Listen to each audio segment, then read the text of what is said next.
Hey dudes and dudettes, thanks for tuning into this episode of the Be Kind and Rewind podcast. A podcast chock full of everything that is nostalgic about the 80s, 90s, and more.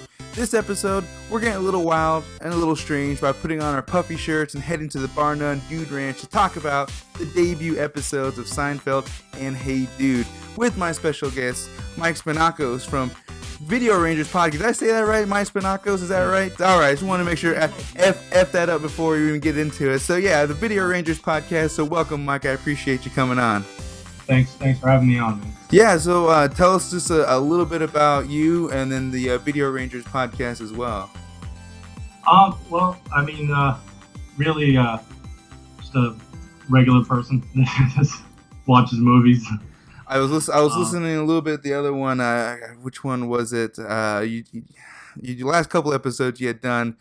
I like the dynamic you guys got going on for sure.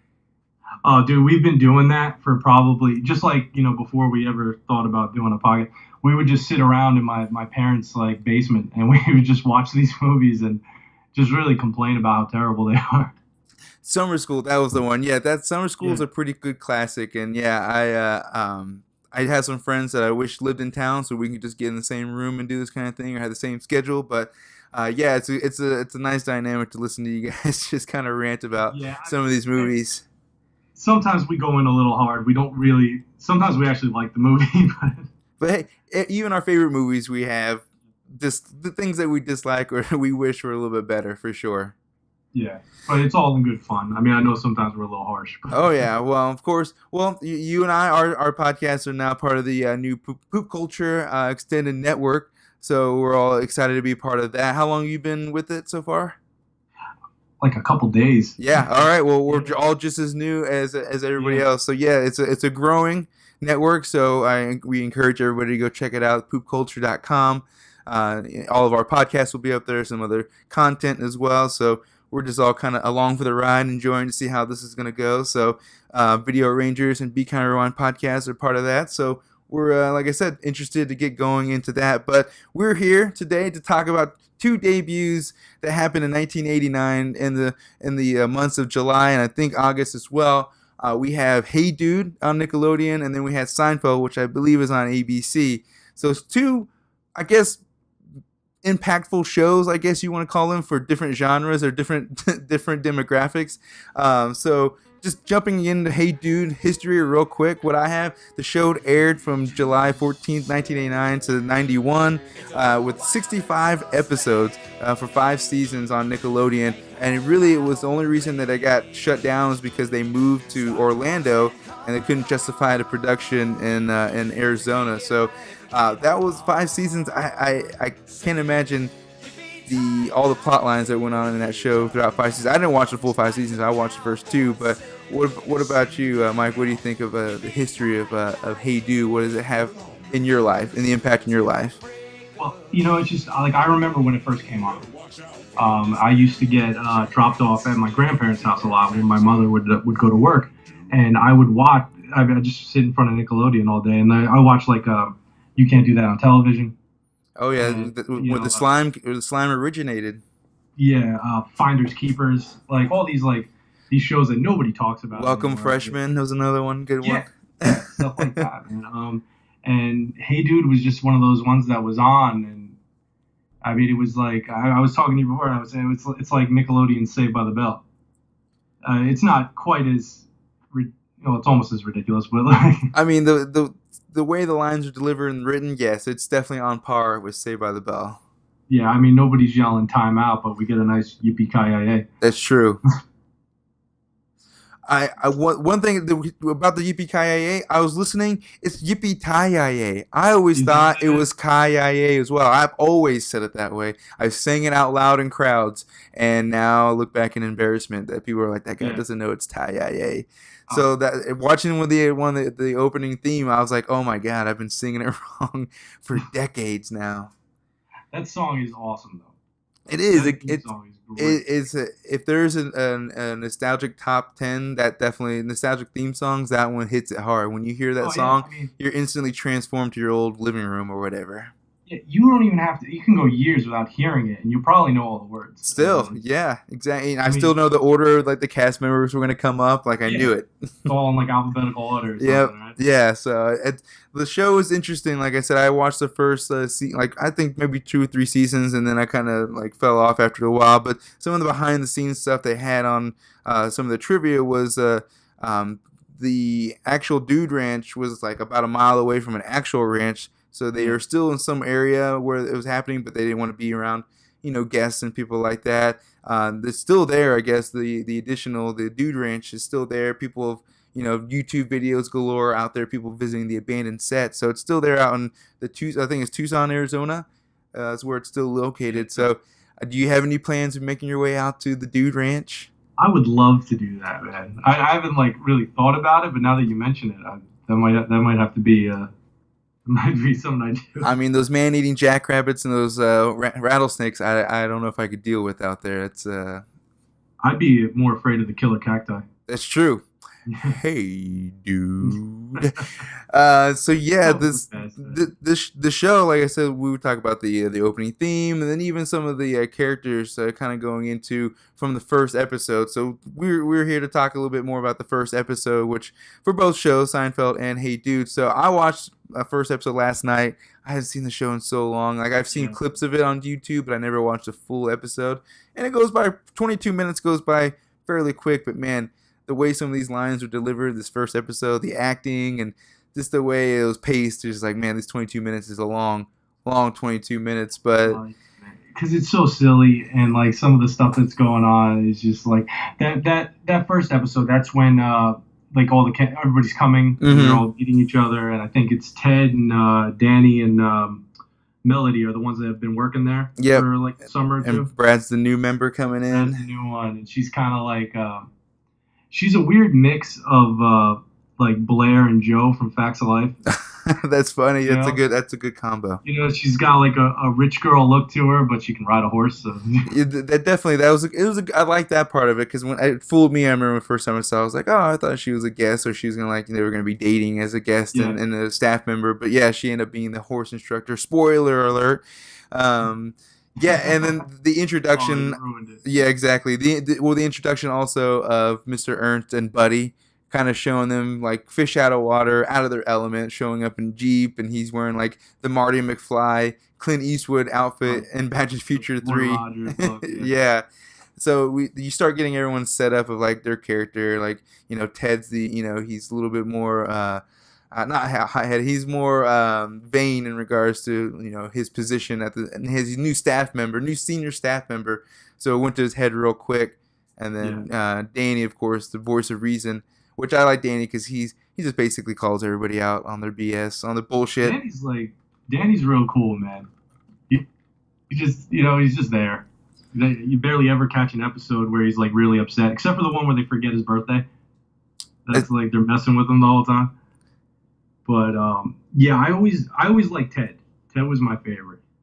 What about the new characters they had brought on by? Dude, it's funny because like I remember that happening because I remember Ted left for a little bit, and then I was like but I couldn't really remember like exactly what they were. I remember one was like kind of like cowboy, like a dumb cowboy, and the other one was like Mr. Ernst's nephew. Yep, I think. Yep, from LA. That's what it was.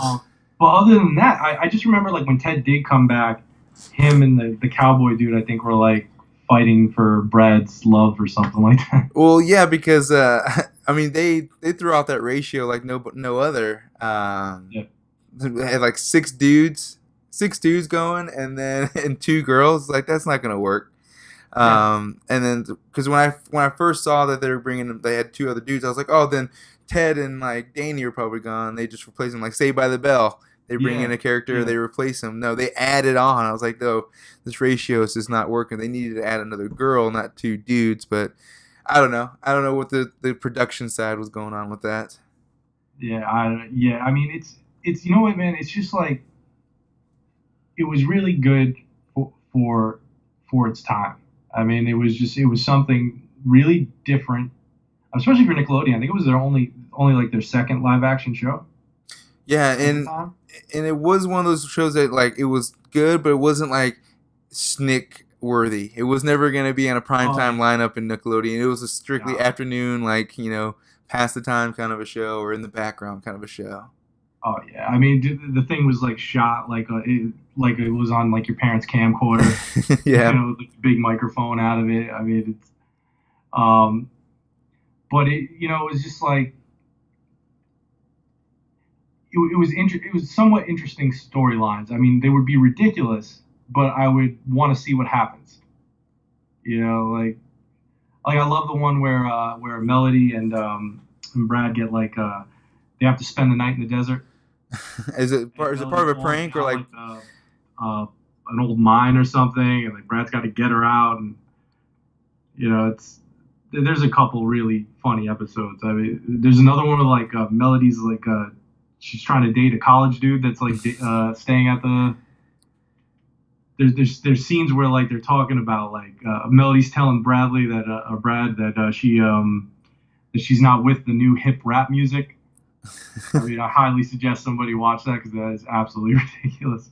Like I said, it's all in those line deliveries. It's like, man, the lines themselves are ridiculous, and then the way they deliver them make it even better. And like you said, like it definitely has some genuine funny things, some jokes that kind of went over my head when I was younger that you kind of get now, but not too many. It's not one of those shows that had a bunch of adult jokes that kids didn't get. But like Mr. Ernst, like in this episode, he's just like eating up the fact that he owns the Dude Ranch. Buddy mentions that he's an accountant from New York, which I never paid attention to, that he's an accountant from New York who bought a ranch in Arizona. So he's just a guy who's like, yeah, I want to try something different. I don't know anything about this, but he goes head on into it. Doesn't know what he's doing. He can't even find his office. It's like half the episode. It's like Mr. Ernst is a bit of a selfish and sensitive person. He brings his skateboarding son from New Jersey to the desert, and he's got no sidewalks for Buddy to skateboard on. Which I don't buy. I think there was a parking lot somewhere. It has to be. Nobody was riding in on horseback. That's like a Frontierland. Like if they don't have anything like that, it's got to be like a Frontierland type of Western. But that seemed like a modern. Like if Melody is a lifeguard and there's pool and plumbing, then they have to have some sidewalks in a parking lot. There's somewhere. I mean, at least around the pool. Exactly. Yeah, it's not a dust pool. It's not like Encino Man where it's a mud pool. Link and I are cruising the mountain, bro, and we figure we's a little juice. No, we sing the juice. We's the juice. No, we sing the juice. No, we sing the juice. Which was, I mean, I don't know how they got it wrong. I mean, he dug that hole so big in his backyard. How he didn't hit any water pipes or gas lines. That's figure that out. The permits, the coding, like that, all of it doesn't add up in Encino Man. And the fact that it held water like it did, it should have absorbed all that water fairly quickly. Yeah, it's not like he lined the bottom of the pool with rocks. Yeah, exactly. Like the mud should have just absorbed it, or all that water should have lasted minutes in there. So that's what you get when you have Pauly Shore digging a hole with you. That's true, buddy. Let's see. Oh, what else we were talking the first episode here? Oh, Lucy, the older staff member. Yes. Back in the day, I paid no attention to her. Now I'm like, oh, Lucy, she's got a little the cougar look going for her, and it's just like I said, she was always in the background. Didn't really pay much attention to her. She kind of was like another Danny, like a voice of reason, another authoritative figure. Yeah, mother figure. Yeah, that's the perfect thing for it. And then watching the first and last episode, I'm like, yeah, Lucy. I never paid. I mean, as a 8 to 10 year old, you're not paying attention to Lucy, but now you're like, Lucy, what's up? What's going on? Yeah, Lucy served almost no purpose. None. Maybe like a total of 30 seconds in the show. Well, like I know she was like super senior staff, but like, what's the point of her if like they already have like a group of kids taking care of the horses? Like, she teach them how to take care of horses. Like, what was that? She's probably like Curly from City Slickers. Strictly there for weathered looks and like a cowboy atmosphere. Yeah, and to take everybody around or something. Yeah, but I think she comes into play more later. Because I think it's her ex-boyfriend's son that's one of the extra characters. Okay. I don't know which one it is, though. I'm assuming it's got to be the cowboy. That would make the total sense. Yeah. Yeah, I like I said, I don't know much about other than the fact that I don't either, man. Yeah, other than the fact that she was just in the background taking care of horses, and she had some plot lines here and there. But just like I said, just paying attention to her now, not seeing the show after a while, seeing her, I'm like, yep, Lucy, you're back on the radar for sure. Oh yeah, she had a nice pair of Jordache jeans on. Always, she had the mom jeans, the ones that go like 4 inches over the hip for sure. And then I always mixed up, in TMNT, the first movie, the dad and Danny, Yeah. I always thought for whatever reason that was Mr. Ernst and Buddy, but somehow I feel like in an alternate reality, they auditioned for that role, Buddy and Danny, and they didn't get it, and they were replaced by the guys who ultimately got it. But I always thought that Mr. Ernst and Buddy were the same guys in TMNT, Danny and what's his face, but not the case. That's just me being the naive kid thinking, oh, this guy has glasses, he's the same person. Dude, I'd love to see Mr. Ernst just like surrounded by the foot. For sure. I mean, with those boots on, those blisters, I wonder how you could do it. He's got to wear that outfit, though. It has to, yeah. It has to. The foot just go to the bar and unranch. It has to be in that outfit. It can't be in that big, 10-gallon hat that he had on as well. Oh, yeah. And then he had the kids walking around the bowler hats for Mr. Ernst. Yes. The first 2 episodes I watched, the 2 episodes I did watch, I said that a few times. I'm like, God, Mr. Ernst, you are effing this up. So now we're going to talk real quick about the last episode, compare the two. So we watched the first episode, it is what it was. It was a pilot episode. And now we're getting the last episode. So they've had 5 seasons, to get their gears going, get everything in line. And this one's based on capture the flag, basically, between the red and blue team. New members, new squad, and I guess Brad, because her and Ted have not resolved that sexual tension that they have had for 5 seasons. So she has to be on the other team against him.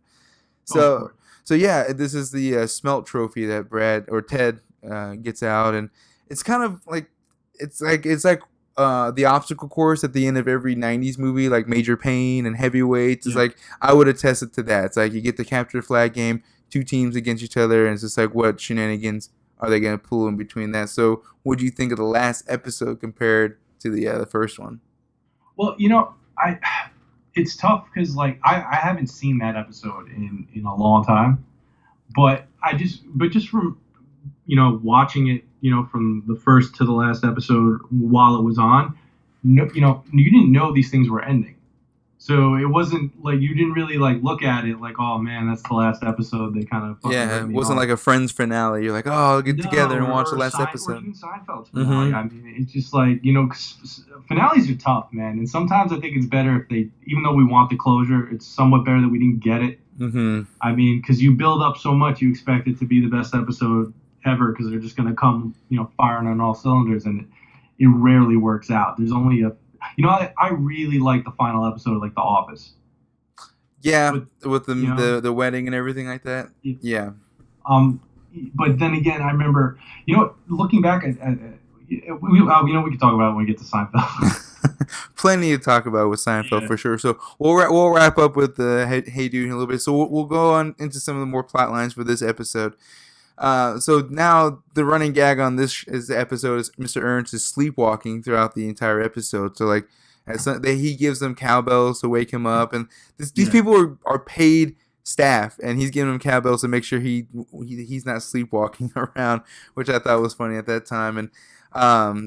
And then I guess the funniest thing too at the end when they're trying to convince Mr. Ernst to do the capture the flag episode, his reasoning for not doing it, he's like, no. You know what the insurance claim would be like if I let you kids do something like that, which is like the most reality based answer that you could hear on Nickelodeon. Usually it's like, no, you might blow up the barn or something. It's like, no, insurance would have a heyday with me if one of you got hurt while playing capture the flag on the Dude Ranch. So I just thought it was funny that he had a reality based answer for that, because normally out of Mr. Ernst is nothing but nonsense. Yeah, he's the voice of reason after all that. 5 seasons, his one line. I'm surprised that ranch hasn't been shut down. Not to mention the child labor laws he must be violating. For sure, I'm sure. Buddy probably wrote a few letters in his day. He went out of the whole time. He was always complaining to get out of there. So I'm sure Buddy wrote a few letters in. The last scene of the show, like you said, it wasn't like anything like they knew it was going to be the end.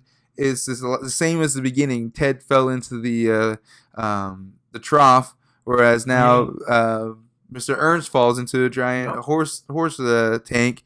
So it's just like, oh, I guess his poetry and Hey Dude, they start and end the same way. Someone falling in water. But yeah, it wasn't anything like, oh hey guys, well I can't wait to see you next summer or anything like that. It was just like they finished whatever the episode was, and Mr. Ernst fell in the water, and we never saw them again.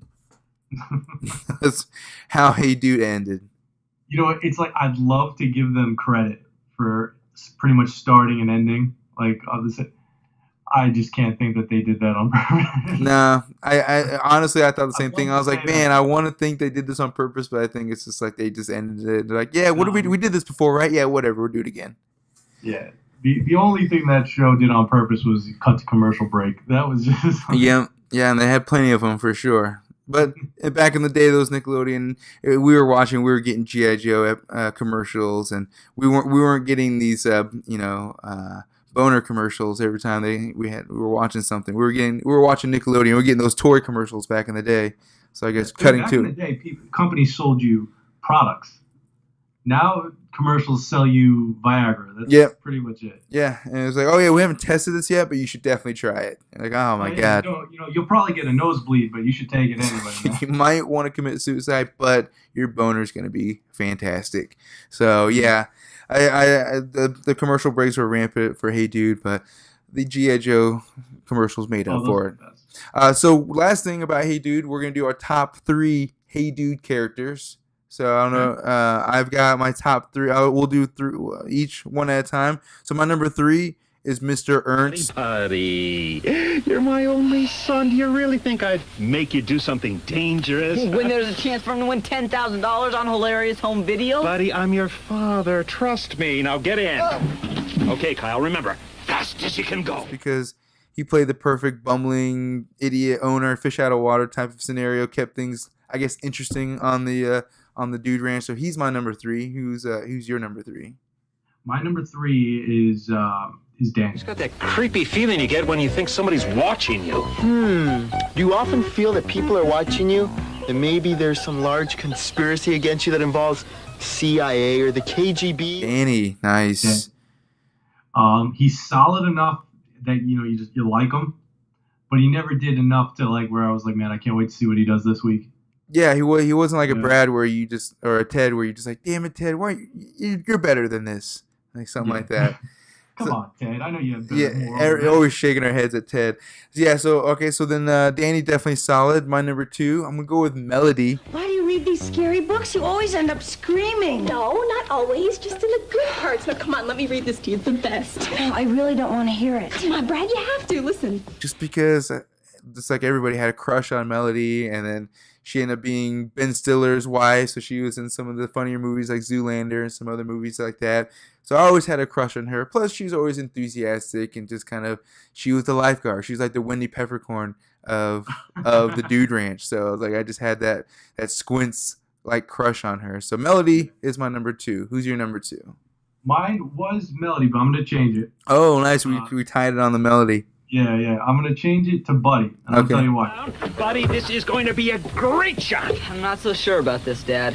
Well, Buddy, you got nothing to worry about, believe me. Okay, then you do it. Because even though he knew he couldn't skateboard, that did not stop him from carrying that was a heavy one. That wasn't like those super like skinny light ones. That was like that heavy duty before you became an actual skateboarder. That was like one of the, because back in 1989, every kid had a skateboard. It didn't matter if they could ride it, but they had one.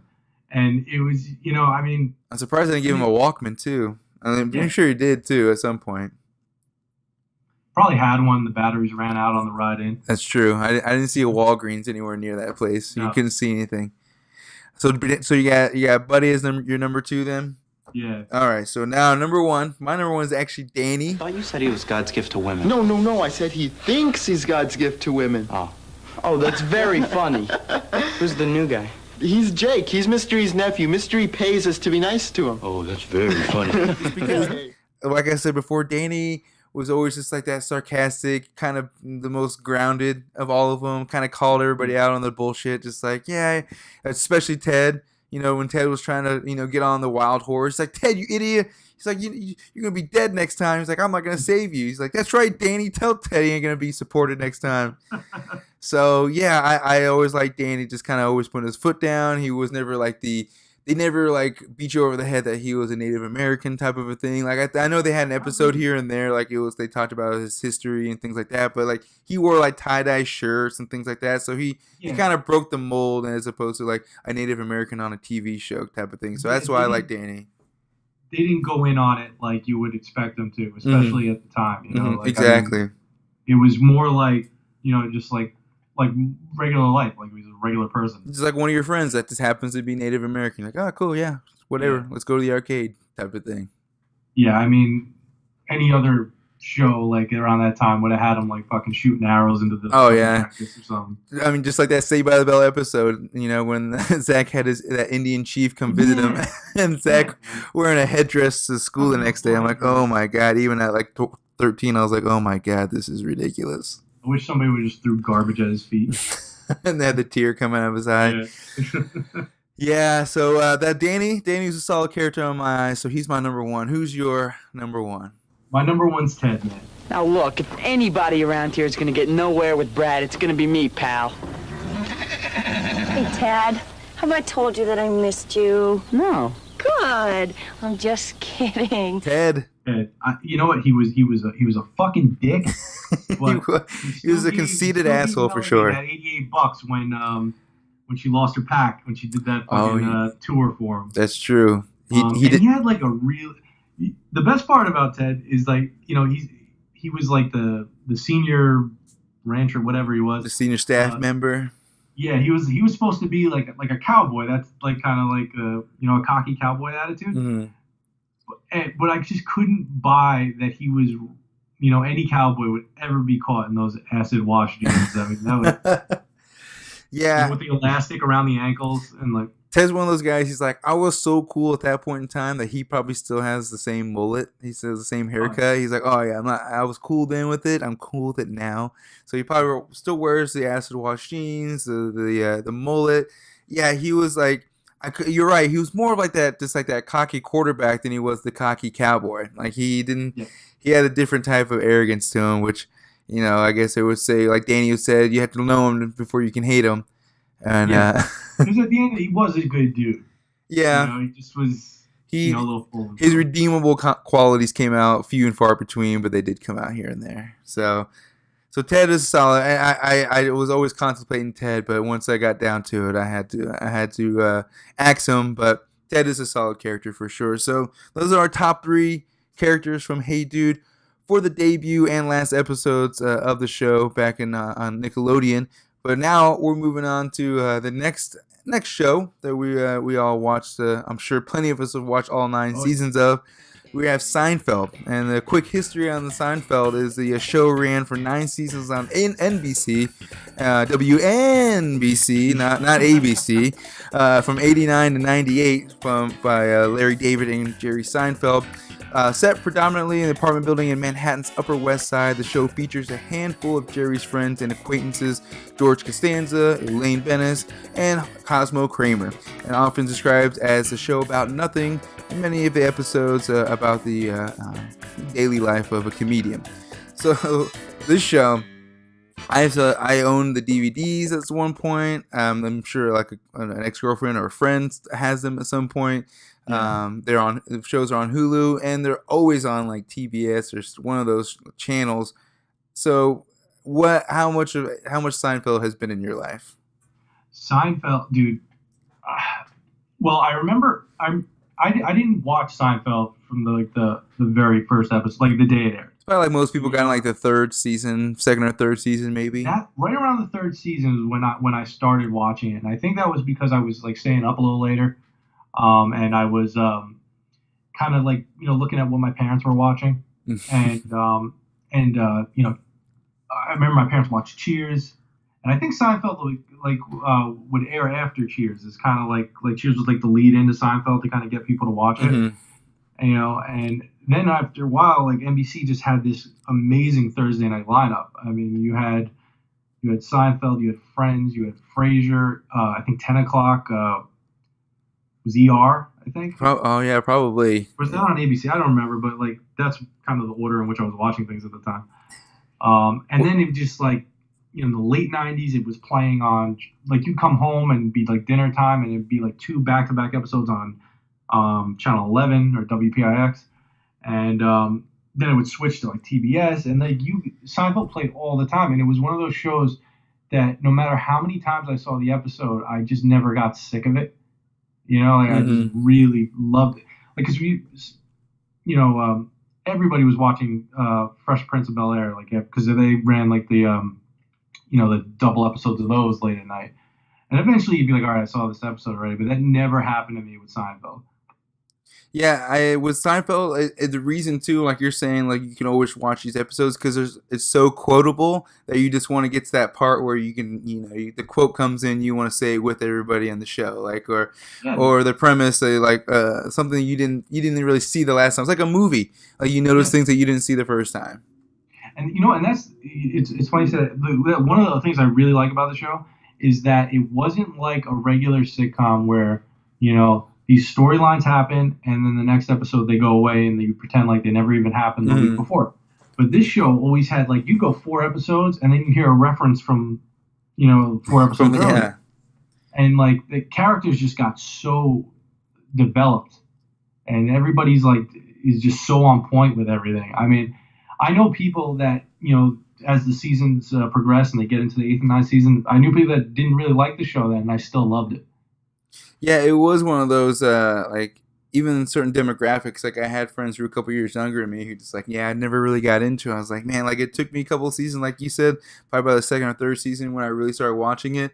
And then even the reruns are probably more like in the 5th and 6th seasons. But, it's a show that it was always on TBS, so whenever it was on, like, doing homework or just doing like chores in the background, I'd put it on, and then you hear the quote that you've been wanting to hear for a Kramer quote or something like that, or George Costanza. And of course, our friends, we use it with each other. We use quotes just to reference things in daily life. So it was just another connection in that area as well. So the show definitely had an impact in my life for sure, just in regards to just how much time I spent watching it and how often it was aired. It was huge, man. It was just huge. For 9 seasons. Every time I meet like, I'll meet somebody that like, oh, I don't like Seinfeld, or I never got into Seinfeld. And I just don't want to be your friend. It's a good friend gauge for sure. Yeah. It's definitely the same person that comes up to you is like, I don't get the Beatles. It's like, get the fuck. You're like, get out of my face. You're not far enough away from me yet. Get the hell out of here. Or get away. So some real quick behind the scenes for Seinfeld. Jerry Seinfeld turned down an offer from NBC that would have made him $110 million for the 10th season. That's a lot of money. Right? A lot. That's a lot of Porsches he could have created another garage for in New York. I know. He's paying New York rent and he's turning that money down. He's crazy. I mean, that guy, he will never stop creating or making money. So I think he's fine with that decision. Larry David instituted a policy of no hugging, no learning, meaning the show must avoid any sentimentality or moral lessons. The characters must never learn or grow from their wrongdoings, which is, once you think about it, you're like, yeah, that's sounds about right. You don't even notice it. No. I mean, now that you say it, I do. But, like, it's not... Because every show on TV at the time was doing that. Mm-hmm. Even the good ones were doing super sappy. They'd have, like, they'd have that one episode where somebody died or something happened, and they had to all, like, have the hug, or somebody cried. I don't know. Yeah. Well, at the time, it was like TV was just... TV did this for so long where it was teaching people, like, almost... everybody have, like, a moral compass. Everything was a lesson. I mean, like... They tried to educate you like through TV in a way. I mean, if you think back to 90210 and all their anti-drug nonsense, That's true. It's just, Saved by the Bell did the same thing. And Seinfeld was so different. It was, it's a show about nothing. Yeah, they just didn't feel that obligation that they had to do. They had to do those type of plot lines because Larry David, I guess, was. At one point, he was so volatile whenever he go to the note meetings from executives that they wouldn't even allow him there because he's like, I'm not going to do that. We're not going to do that. Like, they'd be like, oh, let's get a love story in this one, or let's do this. Like, no, we're not doing that. We're going to do what we've been working. And it worked for 9 seasons. And so much that from the final episode aired in 1998, How many? They had 76 million, I think, people were watching it, which was pretty insane when you have that many people watching one episode. And then when it ended, the reason that Jerry Seinfeld had said that the Beatles broke up after 9 years together, so he thought it was fitting that Seinfeld end after 9 seasons. So go out while you're still on top and make money off those DVD sales, I guess. Yeah. That's the way to go. So getting into the debut episode, this was after seeing so many like later episodes, and then you have to watch the pilot episode. You're like, this show evolved because it's like a bare bones. It's like truly a pilot episode. For one, the restaurant they're eating at is Pete's Luncheon. It's not even the diner. And you're like, oh my god, it's the first thing. And George has hair. Yeah, and the diner that you're in is more. It's such a TV diner. Mm-hmm.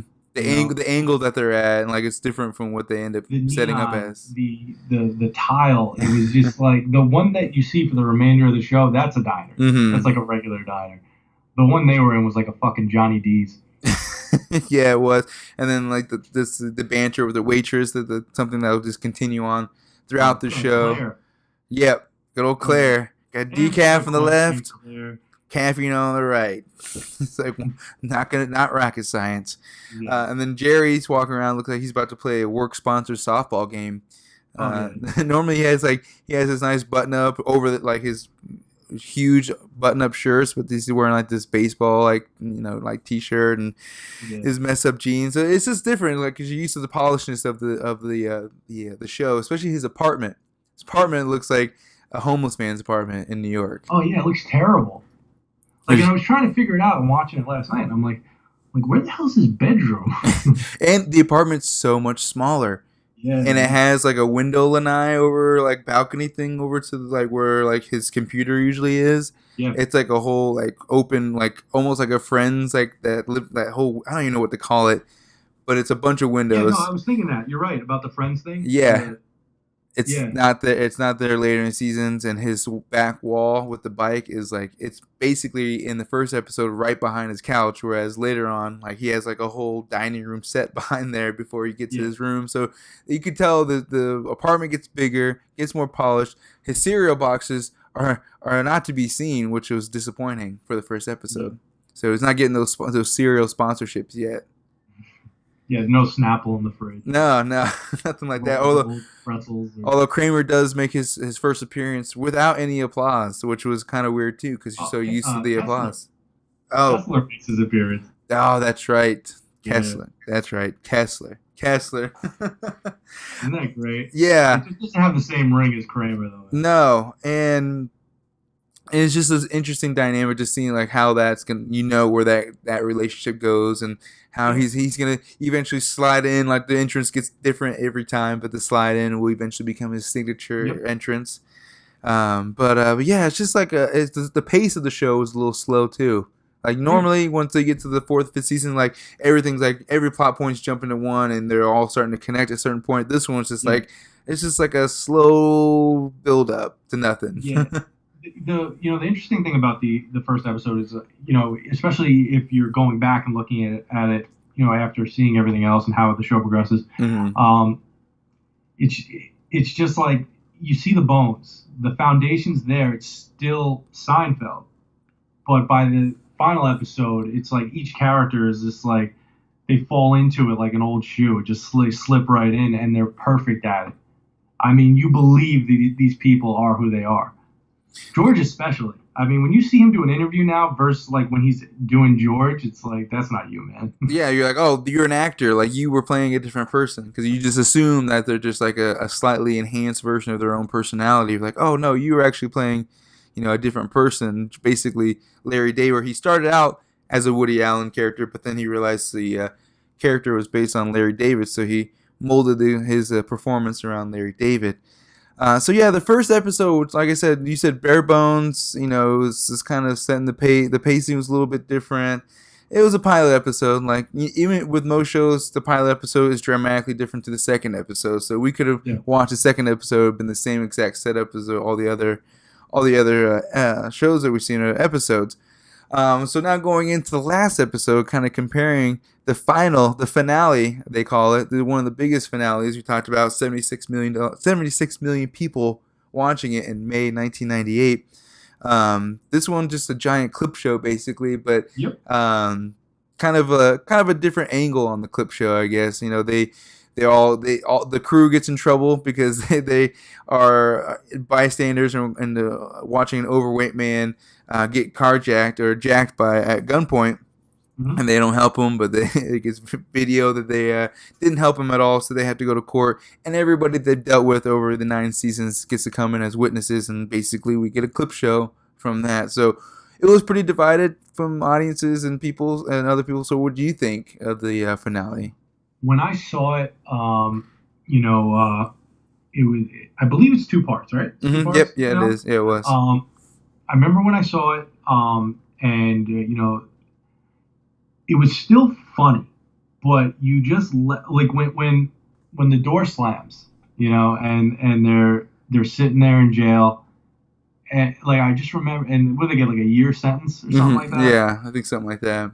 I remember just like sitting there, like, and looking at my brothers, like I was like, okay, so the show's gonna go off for a year, and they'll be back, and the show will be them getting out of prison.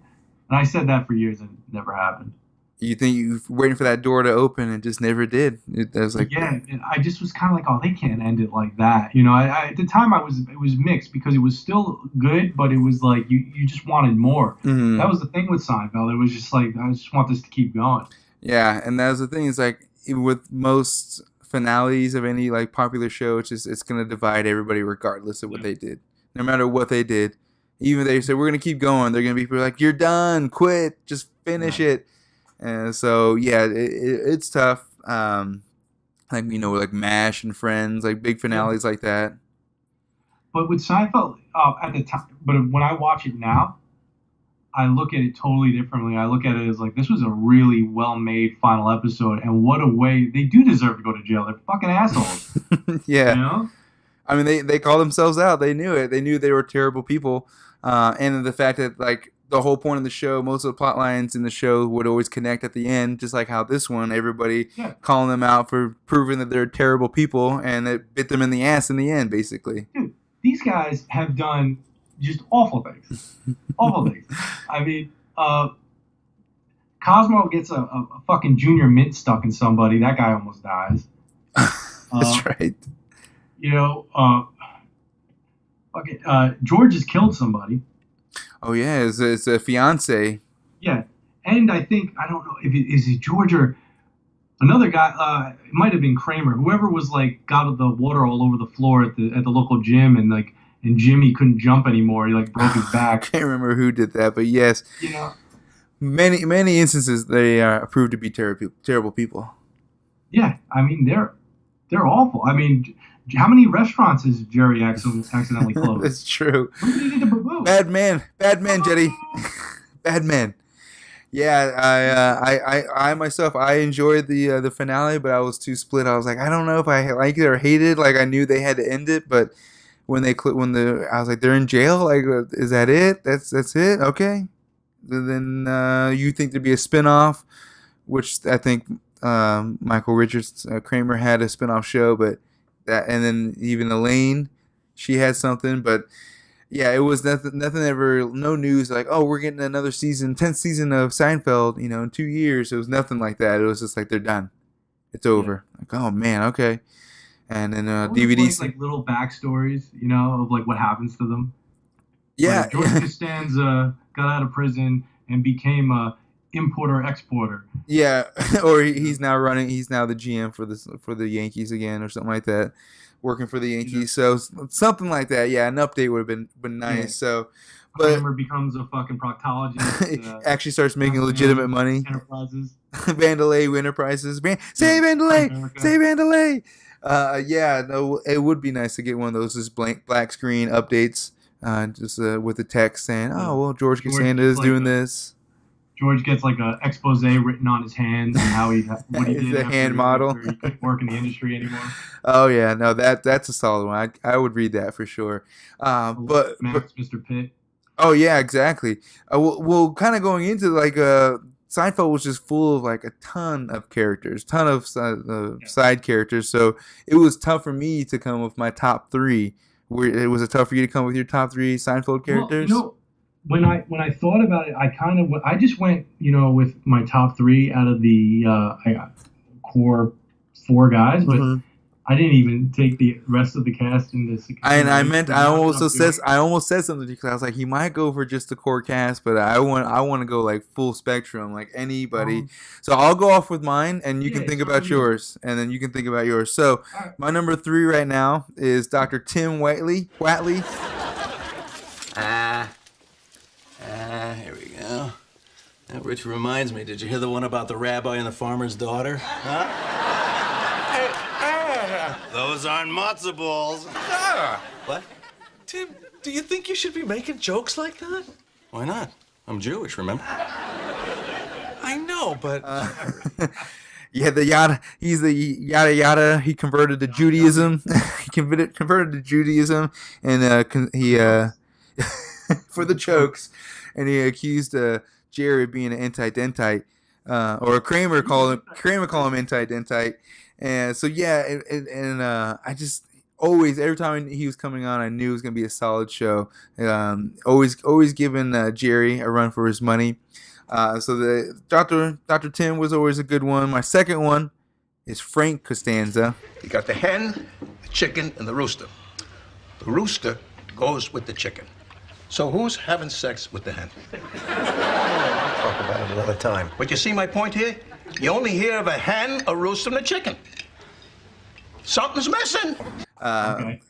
Just because of Festivus, the fact that the way he yells at George. What the hell did you trade Jay Buhner for? He had 30 home runs and over 100 RBIs last year.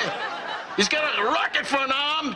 You don't know what the hell you're doing. The way he bombards him with his verbal abuse. The fact that he has a compassion for squirrels, they say, and he wears his sneakers in the swimming pool. So a man like that is not normal. Speaks Korean. And speaks Korean, yes, thanks to the war. That's a great move. Came out. What was the man bra? What was it? The bro. So many reasons to love Frank Costanza for the show. So he's my number 2, and I'm gonna go number 1 is Jay Peterman, Elaine's boss. Elaine! Mr. Peterman, we missed you at the Get Well party. Poor old Walt has a polyp in the do-one. Oh, Elaine, this dry air is curing me like a Black Forest ham. This is incoherent drivel.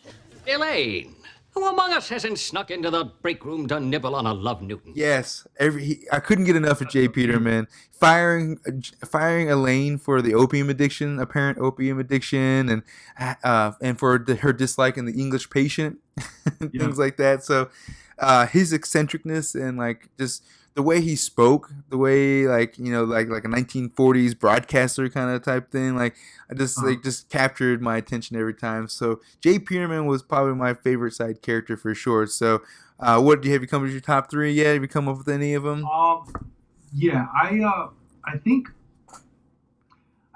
my third would have to be Cosmo Kramer. Excuse me, I gotta go to the bathroom. I'm hip. Hip to what? To the whole scene. What scene? The bathroom scene. Listen, don't take this personally, but when I come back, I'm sitting over there. Whatever turns you on. He's definitely, when it was on, I would have told you he was my favorite all day. But I just loved, I loved when you went into his world, like when you went into his apartment. And he's doing crazy things like levels, Jerry, levels.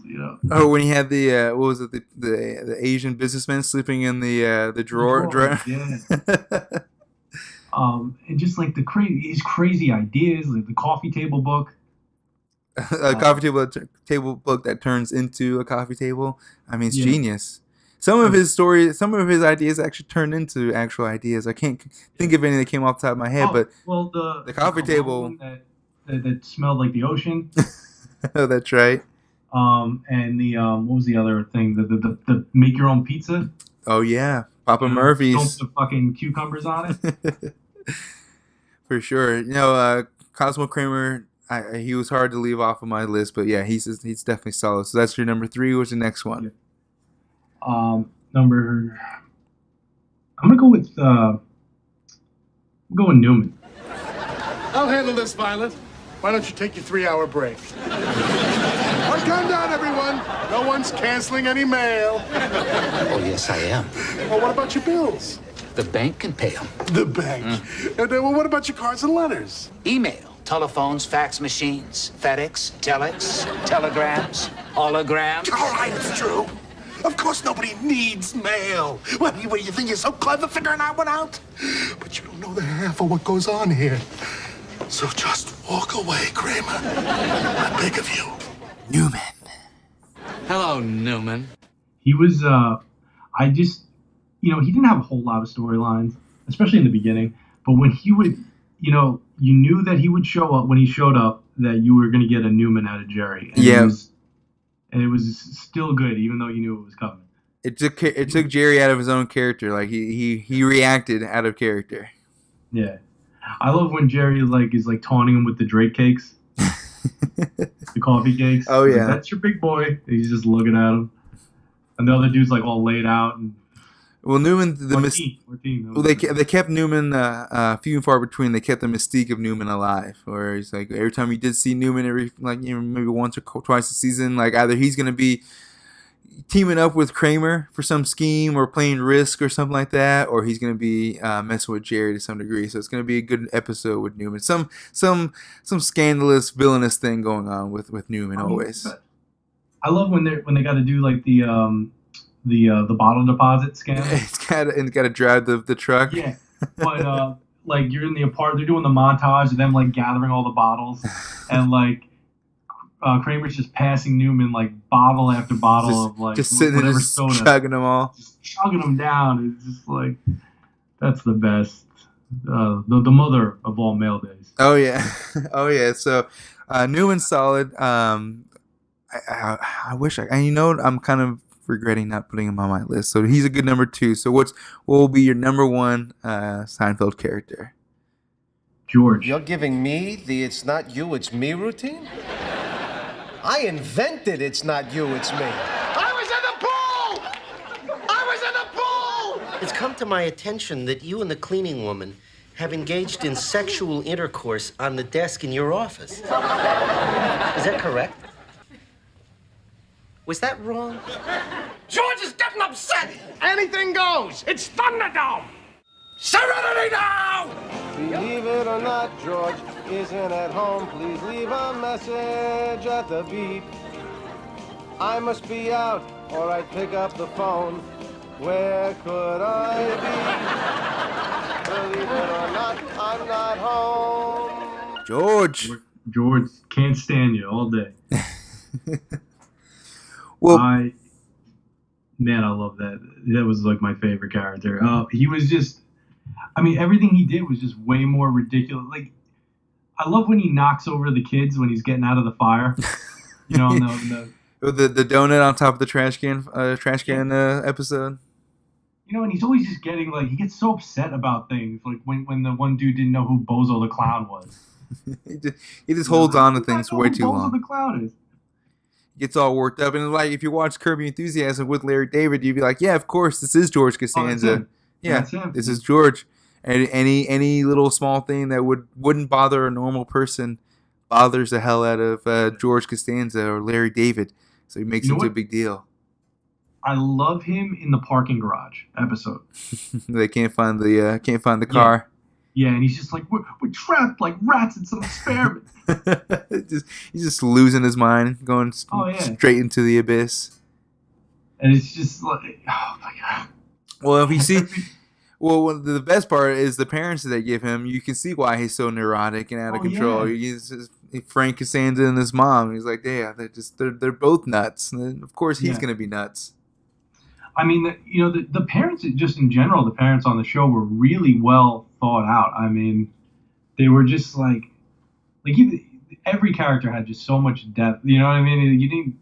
Nobody was a throwaway. I think you saw everyone's parents but Kramer's, if maybe if we did we see Kramer's parents at any point? I don't know. I know that he talked like, you know, I know he had a mother, and I know he had taken that jacket from his mother's boyfriend. Okay. The jacket he was wearing for like the second or third season.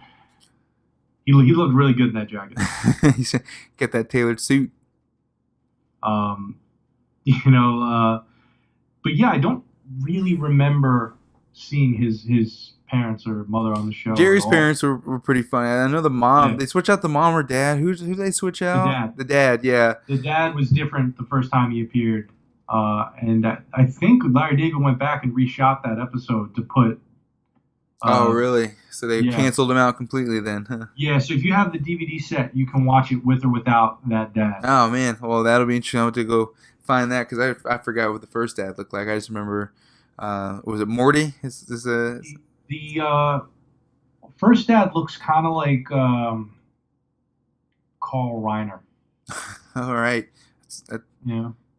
I'm already seeing him. Him, man. I mean, it could be more likely. So yeah, no, Seinfeld was just the finale. The show itself was huge. Jerry Seinfeld's still making millions off the show, on top of his stand-up. Jason Alexander, they've all gone on to do other things. Even what's her face? Michael Richards. Of course, we know he got in trouble not too long ago for some that stand-up act a little while ago. Yeah, man. You know, it sucks because like it's tough to come back from that. Yeah, it is. And I mean that was right when like everything was starting to go viral. When that viral started, what was it, 2009, 2010, when things were starting to make it right on the YouTube, right when it happened, and people were like, "Oh my God, this guy's kind of insane," which not really, but it just they just caught him on a bad night, maybe. Well, he's definitely an odd person. I mean, even if you watch like the behind the scenes of Seinfeld, and you see like he definitely took the job really seriously. I know he would get upset if people would start, like they would start laughing and mess up. They have to reshoot the scene. But he's really like, everybody when they talk about him, everybody's like, oh, he's just like, he's that guy. He's like that guy from that show, and that's all he's ever going to be. Yeah. But he was on, what was it? Fridays was the show that I think he did in the 80s. I think so. Like an improv kind of show, I think. And he's in UHF. And he's in Airheads. Oh yeah, that's right, Airheads. He's actually a really talented physical comedian. I mean, he sells it so well, man. When he walks in, nobody walks in a room like Kramer. Nah, that slide is perfect. Yeah, Fonzie doesn't walk in a room that fucking well. Nah, he didn't even kick that jukebox that well. No, I agree. He had a different gravitas to him, I guess you could say. Yeah, smooth, man. For sure. Well, then, that was the last. Look away. Well, especially with that hair bouncing around everywhere, it's hard to look away. But that was the last things I had for the episode. Do you have anything else you want to talk about for Seinfeld at all, or? Dude, we can go on for hours. Yeah, I know. Honestly, we could. Anytime you want to talk Seinfeld, you hit me up. Oh, we'll have to like pinpoint a certain episode. Just go to town on them for sure. To do that. Yeah. So this was just kind of skimming the surface on the first episode, just to kind of compare it to the last episode in regards to the skin and bones that it was to what it ended up becoming, the monster, multi-million-dollar monster that it became for Jerry Seinfeld and the cast and crew. So, Mike, I really appreciate you, coming on the podcast tonight, taking the time and everything. Where can everybody find you guys online? They want to follow you or subscribe to your podcast? You just type in Video Rangers Podcast. We come up on Facebook and Twitter and Instagram. And you can email us at videorangerspodcast@gmail.com. We're available on iTunes and Google Play and now on poopculture.com, which is really cool. Those guys, I mean, there's some really talented people that are working on some of these shows. And why they want us anywhere near them, I can't fucking figure I'm still out. Confused as well, but I'll take it for now until they figure us out. We're just two fucking idiots like drinking beer, complaining about why low budget movies aren't better. It's the content's good. The content's good. Yeah. So iTunes and Spreaker and where else again you said? Google Play. Google Play. All right, Yeah. perfect. We are on YouTube, but I mean, it's really just the audio clip. Yeah, I think I'm moving more to audio as well. So, well, again, appreciate it. Everyone go check out their podcast on the Poop Culture Extended Network, as well as their Twitter and Facebook and everything else where you can find their podcast. But again, thanks everyone for tuning into this episode of the Be Kinda Rewind podcast. Please subscribe, like, follow, and rate the podcast on iTunes, SoundCloud, YouTube, and now Spreaker. We just talked about, we teamed up recently with the awesome folks over at Poop Culture Extended Network. So check out their website at poopculture.com for some all kinds of pop culture stuff. So it's not poop, but it's actually pop culture stuff. So everyone go check that out. No poop involved. Yeah, sorry, we're not all obsessed with poop. It's just a funny reference, I guess. So go check out poopculture.com for some pop culture content. So thanks again, everybody, and be excellent to each other.